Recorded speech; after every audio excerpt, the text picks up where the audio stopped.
Hello everyone, welcome again.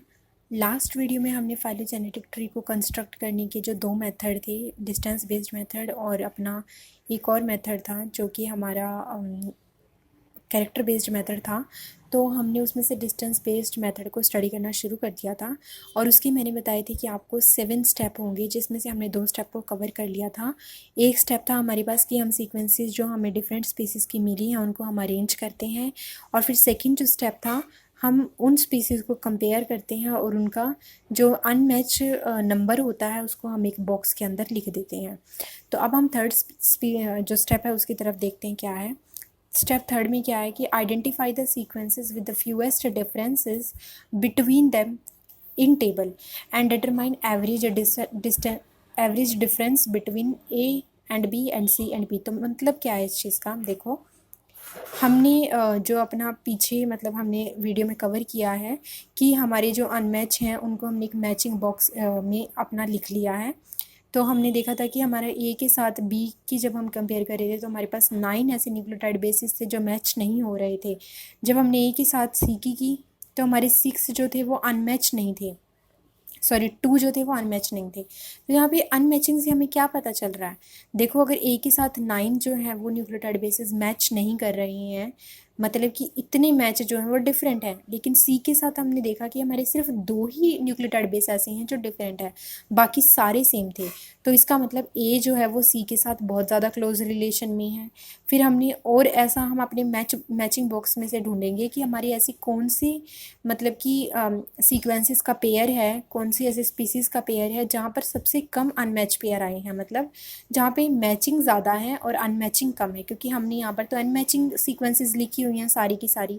तो हमारी unmatching जब हमने चेक करी तो हमने देखा कि ए के साथ जब हमने सी को चेक किया तो हमारे पास 2 अनमैचिंग थी। फिर जब हमने बी के साथ ई को अनमैच किया तो हमने देखा कि हमारे पास 2 थी। बाकी सब में देखो ए की जब नो बी के साथ करी तो 9 अनमैच थे, ए के डी के साथ करी तो 4 थे अनमैच, मतलब डिफरेंस ज़्यादा था दोनों स्पीसीज़ के बीच में। लेकिन ए और सी के बीच में सिर्फ 2 अनमैच थे, इसी तरह बी और ई के बीच में भी सिर्फ 2 अनमैच थे। तो मतलब ए जो है वो सी के साथ क्लोज रिलेशन में है, बी जो है वो ई के साथ क्लोज रिलेशन में है, बाकी जो है वो डिफरेंट स्पीसीज़ हैं। तो इस तरीके से हमने देखा कि ए और सी एक ग्रुप बना रहे हैं, बी और ई जो है वो एक ग्रुप बना रहे हैं। तो इन दोनों में हमने मैचिंग करके ये पता लगाया। फर्दर मैचिंग भी आप कर सकते हो, लेकिन हम सबसे पहले हम थर्ड स्टेप में क्या चेक करते हैं, जो हमारी लीस्ट वैल्यू होती है, क्योंकि ये हमारी क्या है, ये हमारे मैचिंग नहीं है, ये हमारे जितने भी हैं वो अनमैच पेयर हैं। अनमैच पेयर है मतलब ये मिल नहीं रहे हैं, और ये जितने ज़्यादा अनमैच होंगे मतलब उतनी हमारी डिसिमिलैरिटी होगी, और जितने कम होंगे उतनी ही हमारी सिमिलैरिटी होगी। तो ए और सी के बीच में ज़्यादा सिमिलैरिटी है, बी और ई के बीच में ज़्यादा सिमिलैरिटी है, क्योंकि इनकी वैल्यू जो है कम है unmatching pair, unmatching nucleotide basis की। अब आप फोर्थ स्टेप में देखो, फोर्थ स्टेप में क्या है, now determine average difference between A D and C D. तो आप मैंने पहले किस किस में कंपैरिजन किया है, ए और बी के बीच में कंपैरिजन किया है, सी और सॉरी ई और बी के बीच, ई और बी के बीच में कंपैरिजन किया है, यहाँ पे ई आएगा, ई और बी के बीच में कंपैरिजन होगा, ठीक है। हाँ, तो अब यहाँ पे देखो फोर्थ स्टेप में क्या है, now determine average difference between A and D and C and D. अब देखो, क्योंकि मेरे को पता चल गया था कि ए और सी जो है वो एक ग्रुप है, क्योंकि इनके बीच सिमिलैरिटी है बहुत ज़्यादा। इवन बी और ई भी एक ग्रुप है, उसको हम आगे देखेंगे, आगे उसकी स्टडी करेंगे। बट अब हम क्या करेंगे, हम ए और सी की एक साथ बी के साथ करेंगे कंपैरिजन, फिर अनमैच देखेंगे। हम कर क्या रहे हैं, हम डिफरेंट स्पीसीज को मैच करवा के ये देख रहे हैं कि उनके बीच में कितनी सिमिलैरिटी है और कितना जो है डिफरेंस है। ए और सी की जब बी के साथ करेंगे, फिर डी के साथ करेंगे, फिर ई के साथ, फिर एफ के साथ, और उनकी एवरेज वैल्यू लिखेंगे, क्योंकि ये 2 सीक्वेंसेस हैं। अब यहाँ से कैसे करना है, यहाँ से ज़रा ध्यान से देखना। देखो, पहले आप इस चीज़ को स्टडी करने के लिए बैक प्रीवियस वाले टेबल पे चलते हैं। पहले ए और सी की हमें बी के साथ कंपैरिजन करनी है, तो हम क्या करेंगे, पहले ए की बी के साथ करेंगे, फिर सी की बी के साथ कंपैरिजन करेंगे। तो आप चाहो तो यहाँ से भी देख सकते हो, इस सीक्वेंस में देखो, ए की बी के साथ करेंगे तो हमारे पास 9 आया सिमिलैरिटी, जो कि अनमैच पेयर थे, अनमैच ग्रुप थे। और फिर जब हमने बी की सी के, मेरी पेयर वाली बात को ध्यान मत देना क्योंकि मैं यहाँ पे पेयर बोल रही हूँ, बट वो ग्रुप आना चाहिए। ए की बी के साथ जो है वो 9 थी, और बी की जब हमने सी के साथ देखी तो वो भी 9 थी। तो यहाँ पे पहले मैंने ए की जो है वो बी के साथ मैचिंग करवाई और सी की जो है वो बी के साथ मैचिंग करवाई। फिर मैंने देखा कितना अनमैच है उनके अंदर।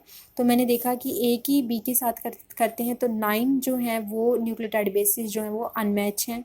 फिर मैंने सी की बी के साथ मैचिंग देखी। यहाँ से देखो, ए की बी के साथ मैचिंग देखेंगे और फिर मेरे को देखनी है सी की बी वाली रो में मैचिंग। तो ये भी 9 है। तो ये दोनों 9 + 9 18 हो गया और इनका एवरेज लेना है। एवरेज कितना आएगा? 9 आएगा। तो वो मैंने यहाँ पे क्या करा, 9 लिख दिया। अब नेक्स्ट देखो, इसी तरह मैं ए की डी के साथ करवाऊंगी और सी की डी के साथ करवाऊंगी। अब यहाँ पे आ जाओ वापस, ए की डी के साथ करोगे तो कितना आएगा? 4। और इसी तरह सी की डी के साथ करोगे तो कितना आएगा? 5। ए की डी के साथ करवाई तो 4 अनमैच थे और जब सी की डी के साथ करवाई तो 5 अनमैच थे। तो इन दोनों को मैंने यहाँ पे लिख दिया 4 + 5 और इनका एवरेज ले लिया, दैट इज़ 9/2। तो ये कितना आ गया? 4.5। ठीक है। अब थर्ड स्टेप में देखो, ए सी की मैं फिर आगे करवाऊंगी ई के साथ। मैं आपको एक पूरी एक रो करा के दिखा रही हूँ, आगे आप खुद से मैच करके देखना। ए की और ए की पहले करवाऊंगी ई के साथ, फिर सी की करवाऊंगी ई के साथ। वापस यहाँ जाओ, ए की करवाऊंगी ई के साथ, कितना है? 9 है। फिर सी की करवाऊंगी ई के साथ, कितना है? 9 है। तो 9 + 9 = 18। 18 का एवरेज कितना होगा? 2। 18/2 तो 9 आ जाएगा। फिर आप नेक्स्ट देखो, ए की एफ़ के साथ करवाएंगे और सी की भी एफ़ के साथ करवाएंगे तो कितना आएगा? ए की एफ़ के साथ 10, सी की एफ़ के साथ 10। तो मतलब 10 + 10 = 20/2। एवरेज का फॉर्मूला होता है, जितने हम वैल्यूज़ ऊपर ले रहे हैं और उतने से ही हमें डिवाइड करना होता है। तो हम यहाँ पे सिर्फ 2 की मैचिंग ले रहे हैं तो हम 2 के साथ ही डिवाइड करेंगे। तो अब मैंने इसी तरह कर लिया, 10 + 10 = 20/2। ठीक है। आप आगे भी कर सकते हो, पीछे वाली सीक्वेंस को छोड़ते चले जाना, उसकी तरफ ध्यान मत देना, आगे बढ़ते चलो इसमें। अब देखो, बी की मैं करवाऊंगी डी के साथ तो वो पूरा का पूरा जो है मेरा सेम रहेगा। आगे का जितना भी पूरा मतलब मैच होगा वो पूरा सेम रहेगा, क्योंकि वो हमें देखना नहीं है, हमें सिर्फ ए और सी की कंपैरिजन करवानी थी इन स्पीसीज़ के साथ। अब एक चीज़ याद रखो, आप जैसे आपने थर्ड स्टेप में किया था कि कौन सी लीस्ट वैल्यू है तो हमने उसको क्लोज रिलेशन के साथ रख दिया था। जैसे यहाँ पे ए की सी के साथ आ रही थी लीस्ट वैल्यू, बी की ई के साथ आ रही थी, तो इस तरीके से हमने इसको रख दिया था।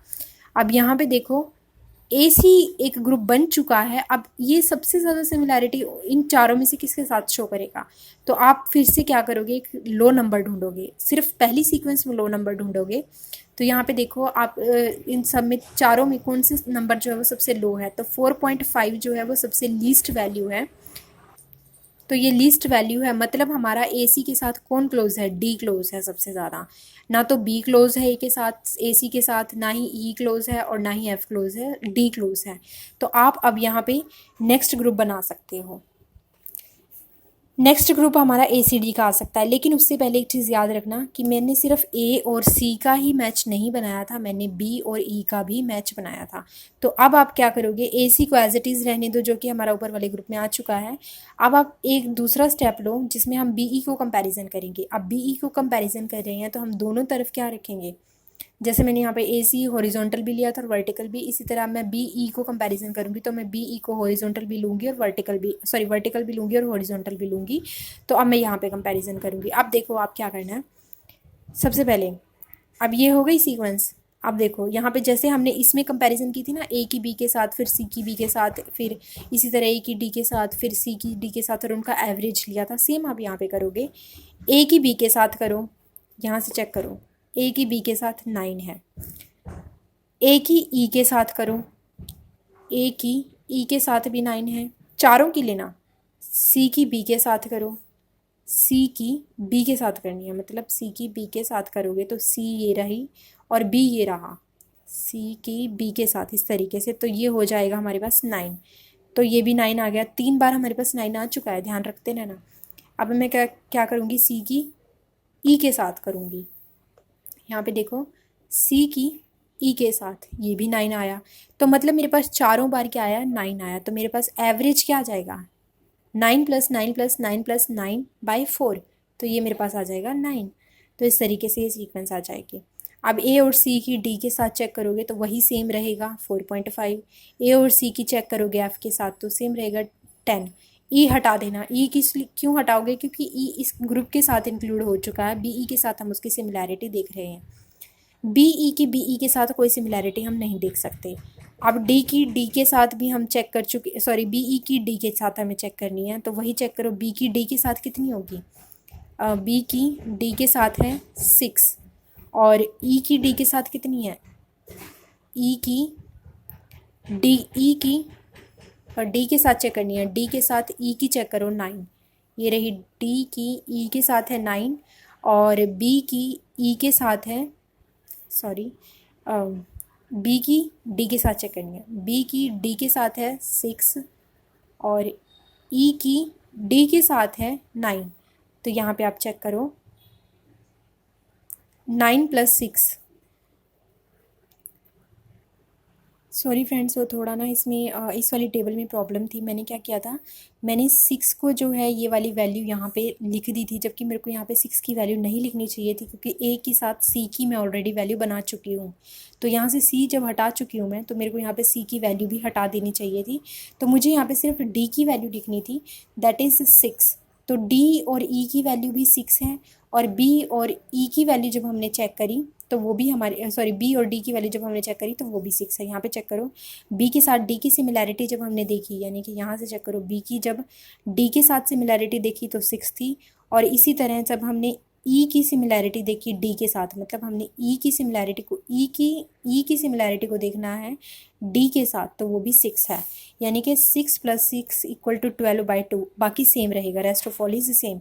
तो आप यहाँ पे थोड़ा सा जो प्रॉब्लम हुई है वो चेक कर लेना। ये टेबल जो थी वो थोड़ी गलत मैंने बना दी थी, मुझे यहाँ सी की वैल्यू नहीं रखनी चाहिए थी। तो इस तरीके से हम स्टेप 5 तक पहुँच चुके हैं। आप इसको एक बार कंपेयर करो टेबल को और बी ई को, अब ग्रुप को इसके साथ मैच करके देखो। आगे की जो 2 स्टेप हैं और पूरा जो एक समरी है वो मैं नेक्स्ट वीडियो में बताती हूँ आपको। ओके।